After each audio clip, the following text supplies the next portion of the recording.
శ్రీ సచ్చిదానంద సమర్థ సద్గురు సాయినాథ్ మహారాజ్కి జై. శ్రీ సాయినాథాయన్ మహా. 41వ అధ్యాయం బాబా చిత్రపట వృత్తాంతం.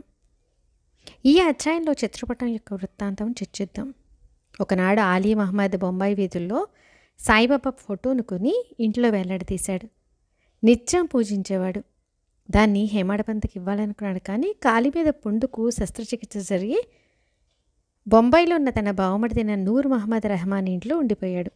అక్కడికి అబ్దుల్ అనే యోగి బాబా యొక్క ఫోటోను సంపాదించి తన బావమరిది నూర్ మహమ్మద్కి ఇచ్చాడు. 8 సంవత్సరాల తర్వాత దాన్ని అతడు పెద్దగా చేయించి ప్రతులు తీసుకొని కావలసిన వారందరికీ పెంచాడు. ఒకనాడు నూర్ మహమ్మద్ తన గురువైన అబ్దుల్ బాబా దగ్గరికి వచ్చాడు. అప్పుడు ఆయన నిండు దర్బార్లో ఉన్నాడు. ఆ సమయంలో ఈ నూర్ మహమ్మద్ ఆయనకు కూడా ఒక ఫోటోని ఇవ్వబోయాడు. ఆయనకు కోపం అధికం. నూర్ మహమ్మద్ని కొట్టేంత పని చేయిపోయాడు. మెడబెట్టి బయటకు గెంటేశాడు. విసుగు చెందిన నూర్ మహమ్మద్ తానందరికీ పంచిపెట్టిన ఫోటోలన్నిటినీ సముద్రంలో పారవేశారు. ఇతడే యోగుల పటాలని సముద్రంలో పారవేస్తే వ్యాధి తగ్గుతుందని చెప్పాడు. అంతట పటాలన్నిటినీ సముద్రంలో పారేశాడు. అటు పిమ్మట అహ్మద్ 2 నెలల తర్వాత ఇంటికి తిరిగి వచ్చి చూసి ఆశ్చర్యపోయాడు.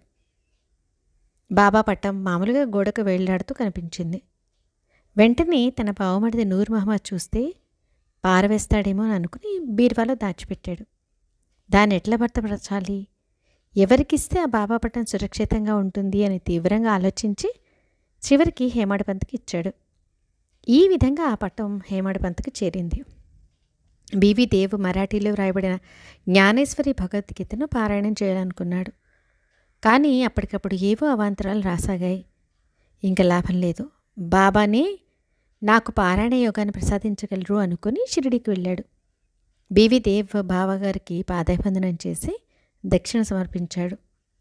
అంతటా బాబా ఇంకొక 20 రూపాయల దక్షిణగా ఇయ్యని అడిగి తీసుకున్నారు. నా గుడ్డ పేలికని దొంగిలించావా అంటూ దేవుని కోపగించుకున్నారు. తర్వాత దేవు వాడాలో నువ్వు ప్రతిరోజు జ్ఞానేశ్వరి గీతను ప్రారంభించి అందరికీ బోధించు అన్నారు. బాలకరాముని భగవద్గీతను అడగటను గుడ్డపిలికల దొంగతనంగా బాబా వర్ణించి చెప్పారనుకున్నాడు దేవ్. నాటి నుండి బాబా ద్వారానే సందేహాలు నివృత్తి చేసుకోవాలనుకున్నాడు. క్రమంగా నిద్రపట్టింది. ఆ నిద్రలో భగవద్గీత అర్థమవుతోందా, లేనిచో నా వద్దకి రమ్మని బాబా పిలిచినట్టుగా కలగన్నాడు. ఆనాటి నుంచి బాబా ద్వారానే తన సందేహాలు నివృత్తి చేసుకోదలిచాడు. బాబా ఎంతటి మహోన్నత వ్యక్తి!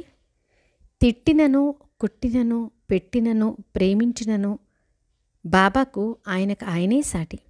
సచ్చిదానంద సమర్థ సద్గురు సాయినాథ్ మహారాజ్కి జై.